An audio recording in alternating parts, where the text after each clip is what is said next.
এখন আসলে সবার দিকে সবাই ব্যস্ত, কথা বেশি বাড়াবো না।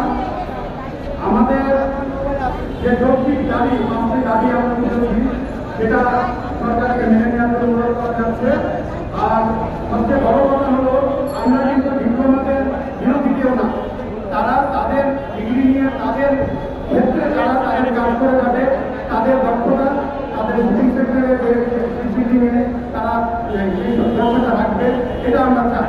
আমরা চাই যে শিক্ষা অর্জন করেছে, সেই শিক্ষার মাধ্যমে সে দেশকে আগিয়ে নিয়ে যাবে।